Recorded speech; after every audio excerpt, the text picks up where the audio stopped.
എല്ലാവർക്കും സ്വാഗതം. ഇന്ന് നമ്മൾ സംസാരിക്കുന്നത് അനുഷ്ഠാന രംഗകലകളെ പറ്റിയാണ്. ജീവിത സാഹചര്യങ്ങൾക്കനുസൃതമായി സമൂഹത്തിൻ്റെ ചിന്തകളിലും പ്രവൃത്തിയിലും കർശനമായ ചില നിഷ്ഠകളും നിയന്ത്രണങ്ങളും അനുവർത്തിക്കേണ്ടതുണ്ട്. അത്തരത്തിലുള്ള നടപടികളാണ് അനുഷ്ഠാനം. പ്രാചീന ജനതയുടെ വിവിധങ്ങളായ ജീവിതചര്യകളെല്ലാം അനുഷ്ഠാനവുമായി ബന്ധപ്പെട്ടിട്ടുണ്ട്. കലകളുമായി ഇതിന് ഇഴപിരിയാത്ത ബന്ധമാണുള്ളത്. എല്ലാ കലകളിലും മിതമായ തോതിലെങ്കിലും ഇതിൻ്റെ അംശമുണ്ടാകും. അനുഷ്ഠാന അംശം ഏറി നിൽക്കുന്ന കലാവിശേഷങ്ങളാണ് അനുഷ്ഠാന കലകൾ. ഇഷ്ടദേവതാ പ്രകടനത്തിനായും രോഗമുക്തിക്കായും ഐശ്വര്യസമ്പദ് സമൃദ്ധിക്കായും സന്താന സൗഭാഗ്യത്തിനും മറ്റുമാണ് ഇവ അനുഷ്ഠിക്കപ്പെടുന്നത്. അനുഷ്ഠാനപരമായ രംഗകലകൾക്ക് ദൃശ്യാംശം എന്നതുപോലെ വാങ്മയാംശവും ഉണ്ടായിരിക്കും.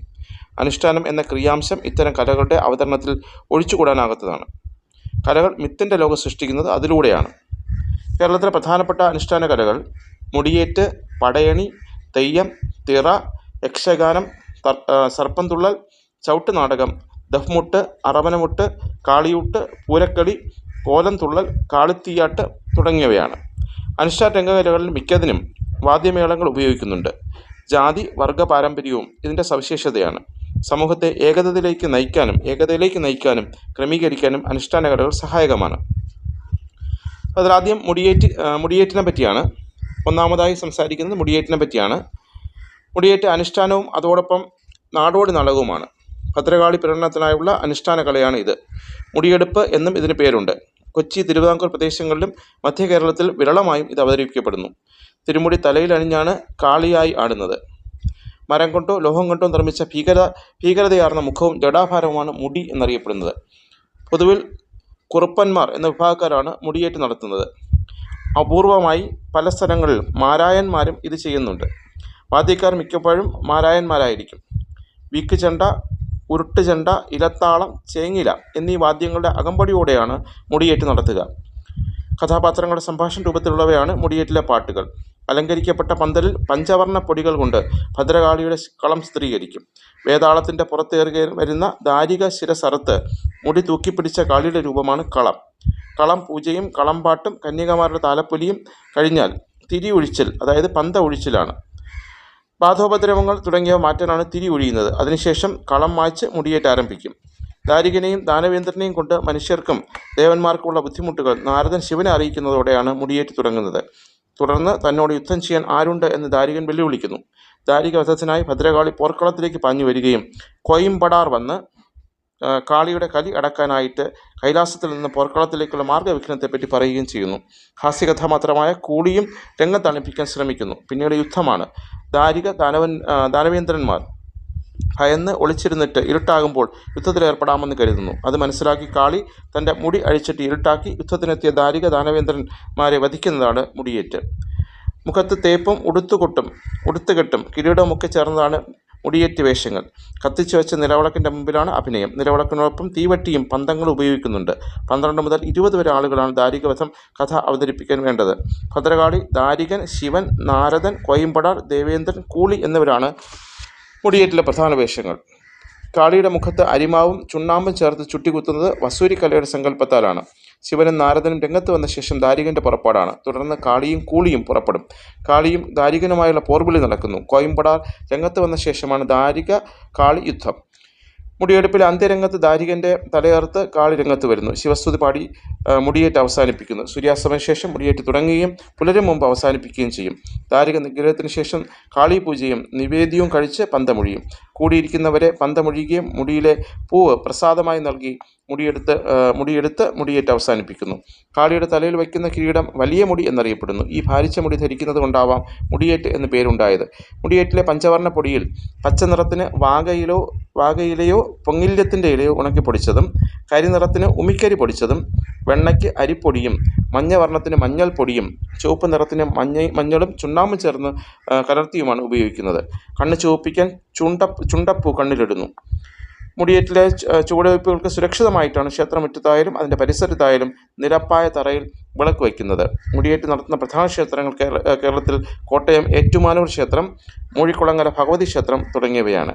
യുനെസ്കോയുടെ പൈതൃക കലയുടെ പട്ടികയിൽ 2010 ഡിസംബറിൽ ഈ അനുഗ്രഹീത കലയും സ്ഥാനം പിടിച്ചിട്ടുണ്ടെന്നുള്ളത് നമ്മുടെ അനുഷ്ഠാന പാരമ്പര്യ കലകളുടെ അദ്വിതീയ സ്ഥാനാതിരേകത്തെയാണ് കാണിക്കുന്നതെന്ന് മനസ്സിലാക്കാം. രണ്ടാമതായി പടയണിയെ പറ്റിയാണ്. മധ്യ തിരുവിതാംകൂറിൽ ചില ഭദ്രകാളി ക്ഷേത്രങ്ങളിലും കാവുകളിലും നടത്തുന്ന അനുഷ്ഠാന കലയാണ് പടയണി. കാർഷിക വൃത്തിയുമായി ബന്ധപ്പെട്ട അനുഷ്ഠാനമാണിത്. മകരക്കൊയ്ത്ത് കഴിഞ്ഞ ശേഷമാണ് പടയണിയുടെ ചടങ്ങുകൾ തുടങ്ങുന്നത്. വിളവിറക്കുന്നതിന് മുമ്പ് തന്നെ പടയണി കഴിഞ്ഞിരിക്കും. ദാരികനെ വധിച്ചിട്ട് കോപം അടങ്ങാതിരുന്ന കാളിയെ അനുനയിപ്പിക്കാനായി ശിവനും ദേവന്മാരും കോലം കെട്ടി തുള്ളിയതിൻ്റെ ഓർമ്മ പുതുക്കലാണ് പടയണി എന്നാണ് ഐതിഹ്യം. ഭഗവതിയെ ഉണർത്തുന്നതിനുള്ള ചടങ്ങാണ് ആദ്യം. അതിനായി ഊരായ്മ ലഭിച്ച കുറവർ ദേശത്തെ ഓരോ വീടും സന്ദർശിക്കും. ഈ ഊരാളിക്കൊപ്പം കരക്കാരും അകമ്പടിയായി ഉണ്ടാകും. ഊരാളിക്കൊപ്പം എത്തുന്ന ജീവതയിൽ ആവാഹിക്കപ്പെട്ട അമ്മയ്ക്ക് ദേശക്കാർ പറയെടുപ്പിലൂടെ വിളവിൻ്റെ ഒരു അംശം വീതമായി നൽകുന്നു. പടയണി നടക്കുന്ന വിവരം തപ്പുകൊട്ടി അറിയിക്കുന്ന കാച്ചിക്കൊട്ട് ചടങ്ങാണ് ആദ്യം നടക്കുന്നത്. ഇലകളോടുകൂടിയ മരച്ചില്ലകളോ വെള്ളത്തോർത്തോ വീശി ആർത്ത് വിളിച്ച് താളം ചവിട്ടുന്ന കാപ്പൊലിക്ക് ശേഷം കൈമണിയുമായി താളം തുള്ളുന്ന താവടിത്തുള്ളൽ നടക്കുന്നു. അനുഷ്ഠാനപരമായ കലയാണിതെങ്കിലും വിനോദത്തിനും ഇതിൽ സ്ഥാനമുണ്ട്. ഓരോ വേഷക്കാരനും തൻ്റെ ജാതിപരമായ തൊഴിൽ നർമ്മമധുരമായി താളത്തോടെ അവതരിപ്പിക്കുന്നു. ജാതിപരവും തൊഴിൽപരവുമായ പങ്കാളിത്തത്തിൻ്റെ അനുകരണമാണിത്. താവടിത്തുള്ളലിൻ്റെ ഹാസ്യാനുകരണമായ പന്നത്താവടിയിൽ പാളയും മറ്റു കൊണ്ടുണ്ടാക്കിയ പൊയ് ഉപകരണങ്ങളാൽ വാദ്യമേളത്തെ അനുകരിക്കുകയാണ് ചെയ്യുന്നത്. ചടങ്ങുകൾ ആരംഭിക്കുന്നതിൻ്റെ 3-ാം പക്കം മുതലാണ് കോലം തുള്ളൽ. കാപ്പലി തുടങ്ങുന്ന ദിവസമാണ് കോലം തുള്ളൽ തുടങ്ങുന്നത്. കവുങ്ങിൻ പാളകളെ നിർമ്മിച്ച വലുതും ചെറുതുമായ അനേകം കോലങ്ങൾ വാദ്യങ്ങളുടെ അകമ്പടിയോടെ പന്തങ്ങളുടെയും ചൂട്ടുകളുടെയും വെളിച്ചത്തിൽ തുള്ളി ഉറയുന്നതാണ് പടയണി. ഒറ്റപ്പാള തൊട്ട് 101 പാള വരെ എഴുതുന്ന കോലങ്ങളുണ്ട്. ഗണപതി, യക്ഷി, പക്ഷി, മറുത, ഭൈരവി, രക്തചാമുണ്ടി എന്നിങ്ങനെ നിരവധി കോലങ്ങളാണുള്ളത്. കോലം എഴുതുന്നത് ഗണക സമുദായക്കാരാണ്. പടയണിക്ക് വേണ്ടുന്ന പാള, ഓലച്ചൂട്ട് ഇവ സമാഹരിക്കേണ്ടത് പതിയാന്മാരും ചൂട്ട് അണയാതെ നേരം വെളുക്കും വരെ ഇരിക്കുന്നത് വിളക്കുത്തല നായന്മാരും തപ്പ് കന്നിൻ തോലുകൊണ്ട് പൊതിയുന്നത് പറയന്മാരും തുള്ളുന്നത് നായന്മാരും തുടങ്ങി പടയണി ഭംഗിയാവണ്ണം നിർവഹിക്കുന്നതിന് സമൂഹത്തിലെ വിഭിന്നങ്ങളായ സമുദായങ്ങളുടെ സഹകരണവും സഹവർത്തിത്വവും വേണ്ടിയിരിക്കുന്നു. പടയണിയുടെ അനുബന്ധമായി കൃത്യമായ ചില അവകാശങ്ങളും അധികാരങ്ങളും ഓരോ സമുദായങ്ങൾക്കും ഉണ്ടായിരുന്നു എന്നാണ് ഇത് വ്യക്തമാക്കുന്നത്. പാള, കുരുത്തോല, മാവില, ചുട്ടുകരിച്ച കറുപ്പ്, ചെങ്കൽ അരച്ചുപൊടിച്ചത്, മഞ്ഞൾ, വെള്ള, പച്ച നിറങ്ങൾക്കായി പാള, ചെത്തിയും ചെത്താതെയും തുടങ്ങി പ്രകൃതിദത്ത വസ്തുക്കൾ ഉപയോഗിച്ച് പടയണിയുടെ വേഷവിധാനങ്ങളും സമയങ്ങളും തീർക്കുന്നത് ദേവിയെ പ്രീണിപ്പിക്കാനും പിശാചുക്കളെ അകറ്റാനുമാണ് പടയണി പ്രധാനമായും അനുഷ്ഠിക്കുന്നത്. പിശാചുകോലം, മർദ്ദക്കോലം എന്നിവ കെട്ടിയാടുന്നത് രോഗത്തിൽ നിന്നും ദുർമരണത്തിൽ നിന്ന് രക്ഷ നേടാനാണ്. മരണഭയത്തെ നേരിടാനാണ് കാലൻ കോലം കെട്ടിയാടുന്നത്. യക്ഷിക്കോലം കെട്ടുന്നതാകട്ടെ ഗർഭമലസൽ, ചാപിള്ള പറക്കൽ എന്നിവ ഒഴിവാക്കാനാണ്. ശത്രു സംഹാരാർത്ഥം ഭൈരവിക്കോലം കെട്ടുന്നു. ഇതാണ് ഏറ്റവും വലിയ കോലം. 101 പാളയാൽ നിർമ്മിതമാണ് ഭൈരവിക്കോലം. ആളുകളെ രസിപ്പിക്കാനായി നിരവധി വേഷങ്ങൾ ഈ ചടങ്ങിൽ അനുഷ്ഠാനപരമല്ലാതെ പ്രത്യക്ഷപ്പെടുന്നുമുണ്ട്. നമ്പൂതിരിയും ബാല്യക്കാരനും അമ്മൂമ്മയും അപ്പൂപ്പനും ആശാനും ശിഷ്യനും പട്ടരും പടയും പരദേശി കാക്കാലൻ തുടങ്ങി വിവിധ മതത്തിലും ജാതിയിലും പെട്ട വേഷങ്ങളാണ് വരുന്നത്. ഹാസ്യത്തിൻ്റെ അകമ്പടിയിൽ സാമൂഹ്യ വിമർശനമാണ് നടത്തുന്നത്. പടയണിക്കാലം തീരുമ്പോൾ നാടും നാട്ടാരും ദുരിതങ്ങളില്ലാതായി മംഗളം ഭവിച്ചവരായിത്തീരുന്നു എന്നാണ് വിശ്വാസം. ഗ്രാമക്കൂട്ടായ്മയുടെ ഉത്സവമായ പടയണിയിൽ ഭേദചിന്ത കൂടാതെ വിഭിന്നങ്ങളായ ജാതി മത വർഗ വിഭാഗത്തിൽപ്പെടുന്ന ജനത ഒത്തുചേരലിൻ്റെ മഹത്വം വിളിച്ചറിയിക്കുക കൂടിയാണ് ചെയ്യുന്നത്. മൂന്നാമതായി തെയ്യത്തിനെക്കുറിച്ച് സംസാരിക്കാം. തെയ്യം ഉത്തര കേരളത്തിലെ അനുഷ്ഠാനപരമായ ഒരു കലയാണ്. ദേവീദേവന്മാർ, യക്ഷഗന്ധർവന്മാർ, ഭൂതങ്ങൾ, മരണമടഞ്ഞ കരണവന്മാർ, വീരപുരുഷന്മാർ തുടങ്ങിയവരെ കോലസ്വരൂപമായി കെട്ടി മനുഷ്യരിൽ ദൈവസങ്കല്പം ആരോപിച്ച് ആരാധിക്കുകയാണ് ഇതിൽ. ദൈവം എന്ന പദത്തിൻ്റെ തത്ഭവമാണ് തെയ്യം. അനുഗ്രഹ ശക്തിയുണ്ടെന്ന് വിശ്വസിക്കപ്പെടുന്ന ദൈവങ്ങളാണിത്. പകർച്ചവ്യാധി നിവാരണം, ഇഷ്ടകാര്യസിദ്ധി, സന്താനലാഭം, ബാധോച്ചാടനം തുടങ്ങി വിവിധ ആവശ്യങ്ങൾക്കായും കോലം കെട്ടിയാടും. കാവ്, പള്ളിയറ, കോട്ടം, മുണ്ടിയ തുടങ്ങിയ തെയ്യങ്ങൾ കെട്ടിയാടിക്കപ്പെടുന്ന ദേവതാ സങ്കല്പങ്ങളാണ്. തറവാടുകളിലും തെയ്യങ്ങൾ കെട്ടിയാടിക്കാറുണ്ട്. കൊലക്കാരൻ തെയ്യം കെട്ടുന്നതിന് മുമ്പ് തന്നെ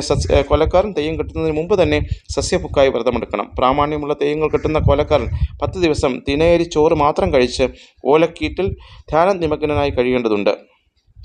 1 മാസം വരെ നോമ്പെടുക്കാനുള്ള തെയ്യങ്ങളുമുണ്ട്. അറകളിലോ കോട്ടങ്ങളിലോ മുണ്ടികളിലോ കഴകങ്ങളിലോ മരച്ചുവട്ടിലോ ഓല മറച്ചുണ്ടാക്കിയ ആശ്രമങ്ങളിലോ തെയ്യം കെട്ടുന്നതിന് ദിവസങ്ങൾ മുമ്പ് തന്നെ താമസിക്കുകയാണ് പതിവ്.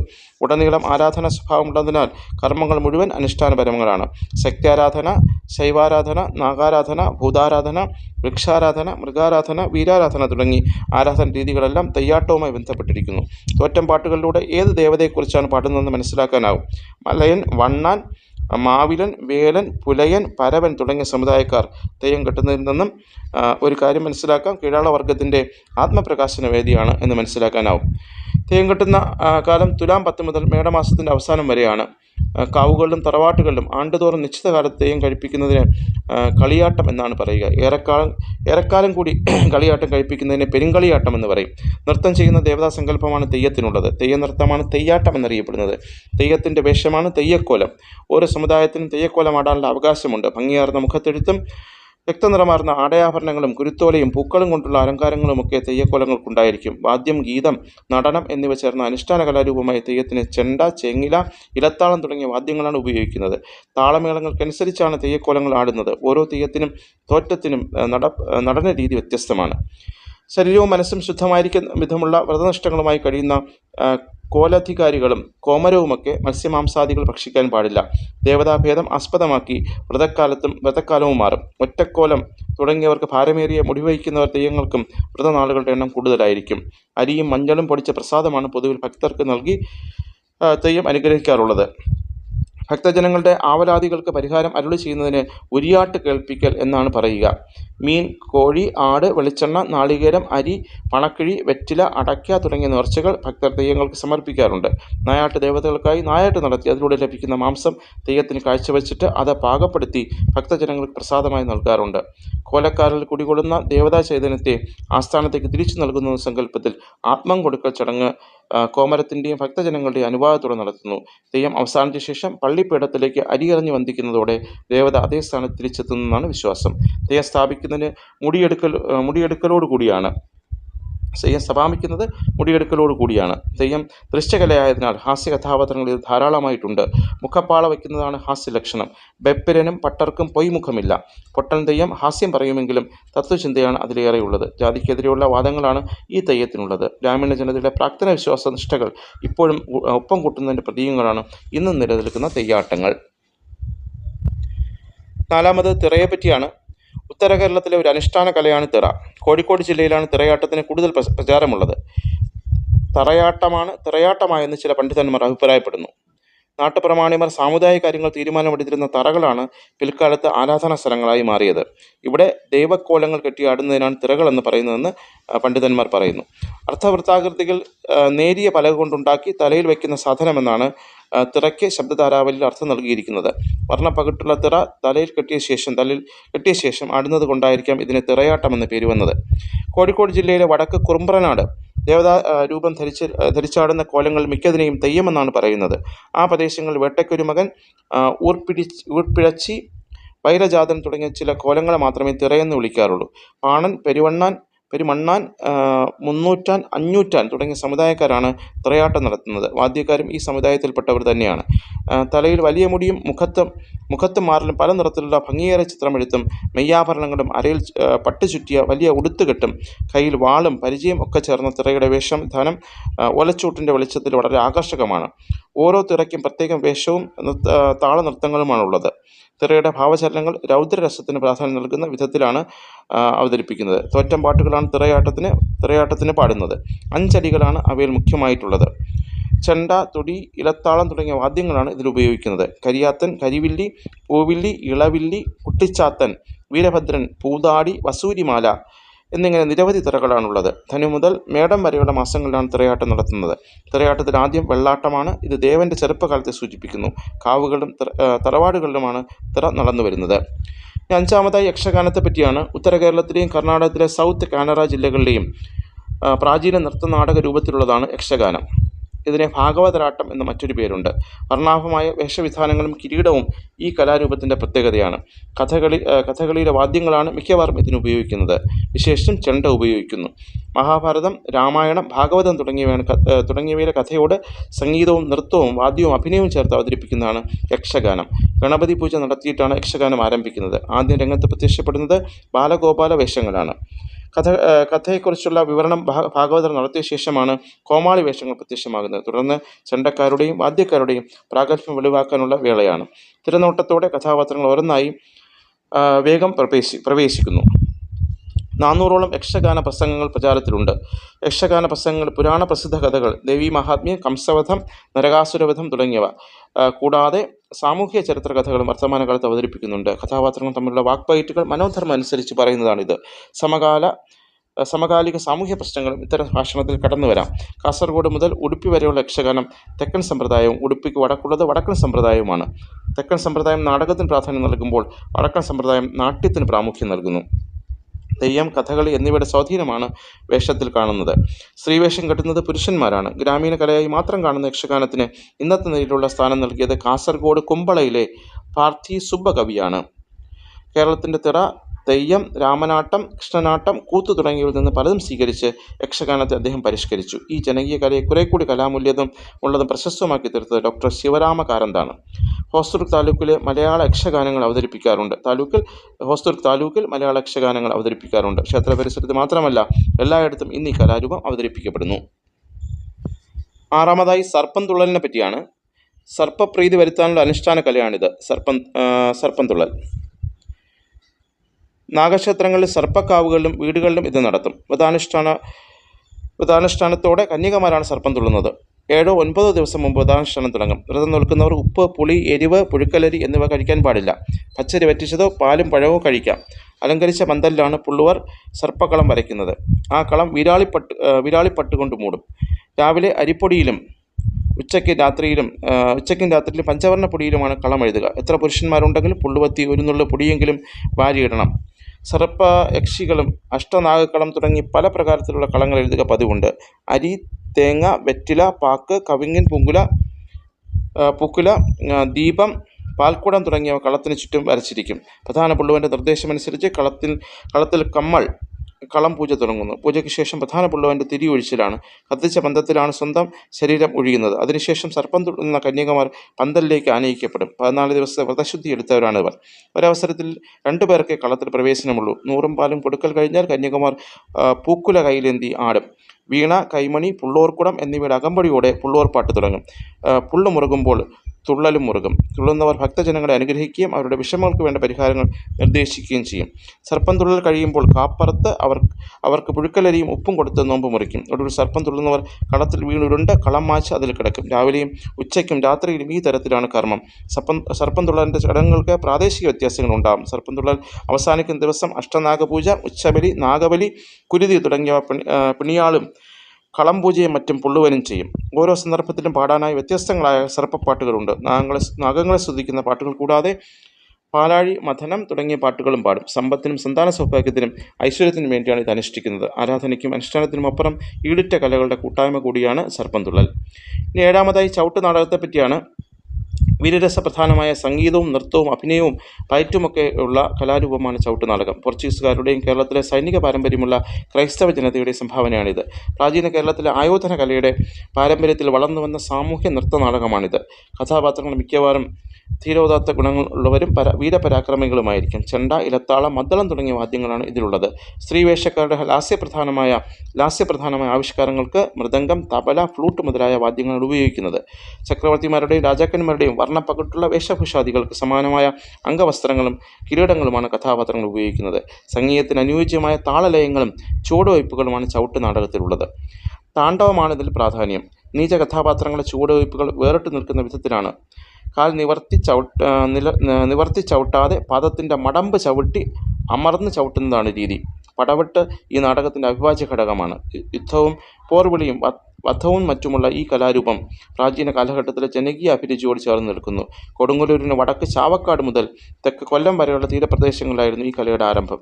സംഗീതത്തിനേറെ പ്രാധാന്യമുള്ള ചവിട്ട് നാടകത്തിലെ ആദ്യന്തം നടന്മാർ തന്നെയാണ് പാടുന്നത്. പിന്നണി ഗായക സംഘവും ആശാനും അത് ഏറ്റുപാടുന്നു. നടന്മാർ ഭാവത്തിനനുഗുണമായി പാടി അഭിനയിച്ച് ചുവടുവയ്ക്കുന്നതോടൊപ്പം താളമേളങ്ങളും ഉണ്ടാവും.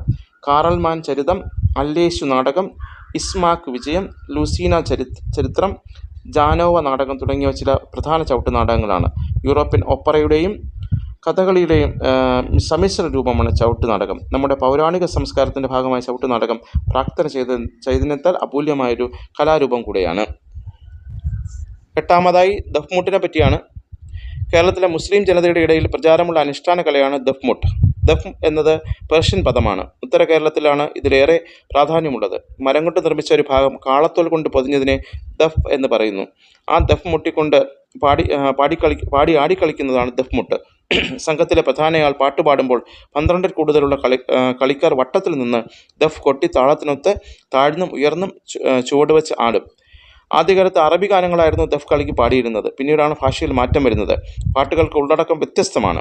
പൊതുവിൽ മതപരമായിട്ടുള്ളതും പ്രകൃതി വർണ്ണനപരമായിട്ടുള്ളതുമായിരിക്കും ദഫ് മുട്ടിലെ പാട്ടുകൾ. സ്ഥലപുരാണങ്ങൾ വർണ്ണിക്കുന്നതുമായ പാട്ടുകൾ പ്രധാനമായിട്ടും പാടാറുണ്ട്. ബദർ പടപ്പാട്ട്, മക്കം ഫത്തഹ്, താലിപ്പാട്ട്, പക്ഷിപ്പാട്ട്, ഉമർ കിസ തുടങ്ങിയിട്ടുള്ള പാട്ടുകളാണ് ദഫ് കളിയിൽ സാധാരണ പാടുന്നത്. മതപരമായ ഒരു അനുഷ്ഠാനമായ ദഫ് കളി പള്ളികൾ നേർച്ചയായിട്ടാണ് ആദ്യം അവതരിപ്പിക്കപ്പെട്ടു പോകുന്നത്. കൂടാതെ സുന്നത്ത് കർമ്മത്തിനോടനുബന്ധിച്ചും വിവാഹത്തിനുമൊക്കെ ദഫ് കളി പിൻകാലത്ത് നടത്താൻ തുടങ്ങി.